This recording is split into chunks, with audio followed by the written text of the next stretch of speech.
This is Bill Elliott's 1998 Big Mac Ford Taurus. Actually, the first time this car was supposed to run, Bill didn't race it. It was actually Matt Kenseth drove it at Dover for his first Cup start. So a lot of people see this car, they associate it with Matt Kenseth, but really it was Bill's car. That car ended up running probably 3 or 4 more times that season with variations of that paint job, but this was like the most common one. We're here at NNL East with designer, builder, and my old friend, Clay Kemp. It's got such a range of color. I mean, it really grabs you. Everything off the table. That's the one where your eye goes to. I always just thought it was such a cool car with all that tie-dye, and it was like borderline obnoxious, you know, with the neon, and I thought it'd make a good contest model and stand out. And that particular car, Bill ran red chassis, which at the time, a lot of people were running gray chassis. Yeah. So that makes it a little more unique too. But it's a Revell kit. I modify the body, I open the roof flaps up, open the trunk and hinge the hood. I modified the nose a little bit to make it look more like a downforce style nose. And then the chassis, I redo some of the chassis bars to make it a little more accurate. Along with the chassis, you're in essence making the body more accurate for that era. Correct, yeah. Yeah, I mean, they got close back then, you know, and it was kind of a catch-all body style, but like those bodies were unique to every track they ran at. And that car was no different. They had the front fenders flared out for more downforce, extended the doors down a little bit more to get them closer to the track. How long does it take from beginning to just that moment you're complete? For something like this, if I'm focused on it, I would say probably 4 to 6 months. But a lot of times I build in pairs. I'll be building this alongside something else. And then I can actually work quicker by bouncing back and forth between the two. So that's your strategy. Have a workflow where you're doing... well, actually, we got like 8 things going, but 2, you know. Yeah. But last year at the Acme contest in Atlanta, they had a NASCAR sub-theme. So that was what this one was built for. So I worked on it last summer, off and on, until October, I think, was when we went down there. I love seeing your work. Thank you. I think that's one of the favorite stock cars I've done, just because that paint scheme's so out there, you know. Now, decal-wise, are these kit aftermarket? This is power slide decals, and that whole car is decal. The only spot that's not is, I think the rear bumper stayed red, but everything else is covered in a decal.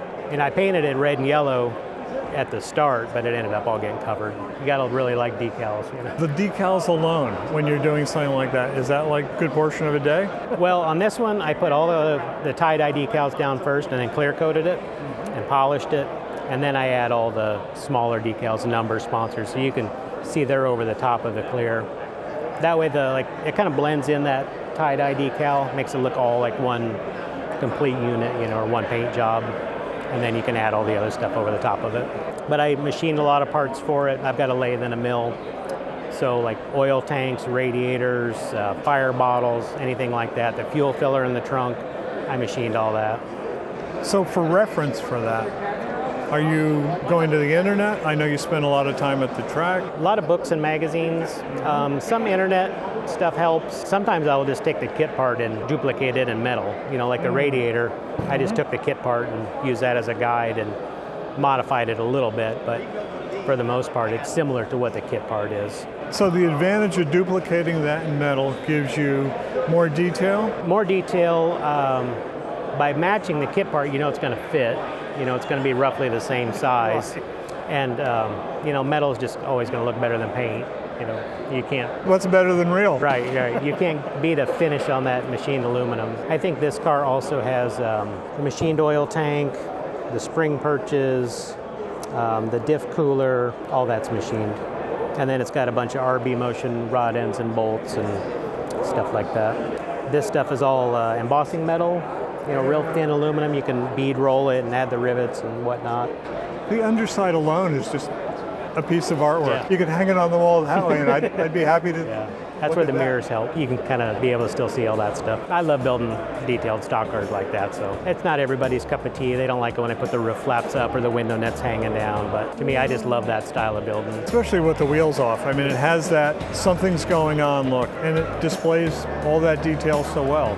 So I know stock cars are your favorite. I've always seen you build those. You branched off and got involved in something unique. And even the unique scale being, is that 1/20th scale? Yep. Something new that's just come out. What's the story behind this? How'd you get involved? The company I work for is Salvinos JR Model Company. They started doing old NASCAR kits first, and then they got into the newer NASCAR kit, and this is the next area they're getting into, which is a modern Indy car. I think they had a licensing deal through Penske for the NASCAR stuff, and then that led them to get into the Indy cars. But their owner's a big fan of open wheel racing, Formula One and Indy cars, so they've been working on this for probably a year off and on, like trying to get it dialed in right. This was built from a test shot kit, and I think they finally got everything stabilized, finalized. The molds have shipped from China over here, so they're ready to start molding probably within a couple weeks. But it's all new design. It was a lot of fun. I think they're going to be fun kits to build. I had basically a week to get this one done. I did a test run on a blank one, no paint, just glue it all together, and that went fine. So then I went into the paint one. They'd just gotten the decals in when I started, so that helped. I was able to get the decals on there. So that was what we saw on social media, was that first build of the car with no paint, yeah. And then you went into the finish hero build. You designed the decals, right? Yeah. Because I think that's the thing that in the So past if they week, don't fit, then it's my fault. yeah, right. Yeah, you'll be the first to know. Yeah. I think it's blowing everyone away. The paint, the way it's fogged, and the fact that they all come together so well. Yeah, and the printing, those are printed by Cartograph in Italy, and their printing just, somehow it gets better with every sheet they do. The way they were able to fade that and make it look like paint, I don't think you could paint it better than that, if you were to do it.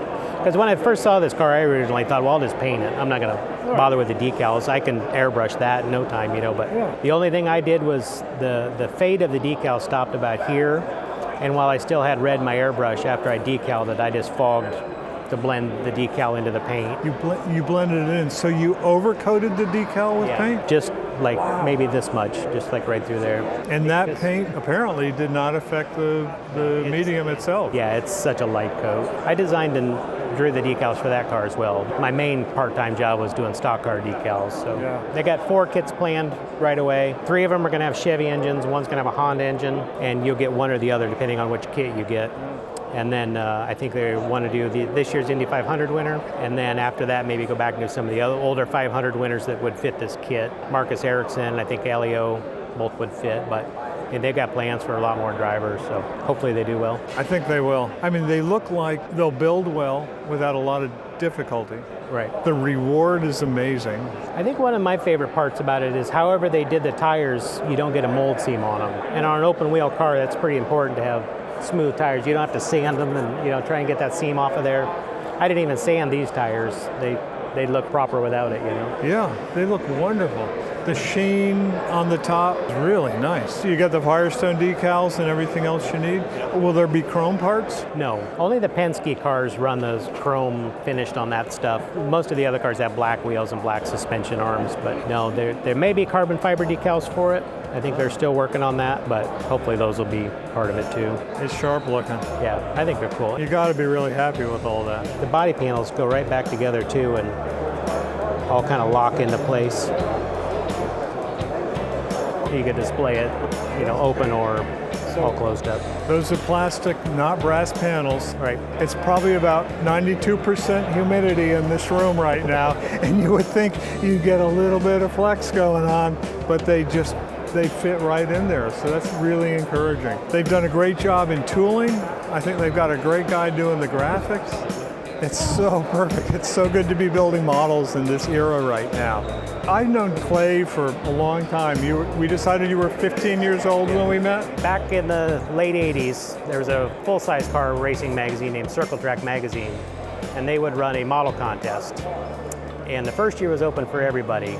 And I don't think I entered that year. You won the first year with the modified? I went in the first year and I built, combining a monogram stock car and a sprint car to build an asphalt modified. And I won. Yeah. So you won the trip to Charlotte the first year. They came back and did it a second year, but this year they split it into adult and juniors. And I entered the junior class with a scratch-built dirt late model, Charlie Swartz's car. And you won again and I won. And we both got to go to Charlotte. My oldest brother, Kevin, took me down. I don't remember a lot about it. I remember meeting the lady for the credentials at the Speedway Club there, and I remember a little bit about the hotel, because I think some of the teams were staying there, and I remember being at the race a little bit. We're sitting in the stands behind glass. Yeah, we were in a suite. The whole pre-race, we just chatted, and I said to Clay, do you have the model with you? thinking like it was in the hotel room. Do you remember? No. You reached down, pulled up a box, and there was this amazing model. I really took it with me, huh? You took I it don't with you, remember and it was just like this reveal. Such a beautiful build. And at 15 to do a build like that. That car was all scratch built. I hand lettered it even. I had it for a long time, and then somewhere along in a move, it got beat up or something. I lost it. That can happen. You build some great stuff, but you started out great, even by 15. I always loved scratch building. So like when I started, that's all I wanted to do was build chassis and wire engines, and I didn't care about finishing anything. I just wanted to, you know, I would see something in a magazine, like a new suspension or something, and I just wanted to duplicate that. And then if it needed a whole nother car, well, you know, we'll get to that eventually. But there's so much stuff that gets missed. Like, you know, once you put a body on stuff, you know, you lose all the details. We know it's there. But sometimes that's the pleasure of the build. Right. We got to build it, it happened, and now it's covered up. Oh, I make the tiniest thing sometimes, and I come and show my wife, and I'm like, look at this. I said, there's no good reason to be making this, but I did it, you know, and nobody will ever see it but you and me, but I know I did it. So at what point did you get a mill and a lathe? That was 2005. 2004, I built that Ted Musgrave Hemi truck and took it to Atlanta, and I won Best in Show there. And then in 2005, I think I built the Danny Drynan Silver Crown car, and then right after that's when I got the lathe. Because I built both of those without having a lathe or a mill, I remember. They're static. Do you ever make functioning suspension? Not suspension. That car over there has working steering because of the rod ends, the RB Motion rod ends and stuff, but I don't get into working stuff too much. Sprint car lends itself to working steering. I mean, you've got to have that look. Yeah, and you can pose it and you know, sit at your desk and play around with it, you know, until it breaks. Until it breaks. But then you get to fix it, which is fun in itself. Now we can't go over and play with that sprint car because it broke on the way here. Don't worry about it.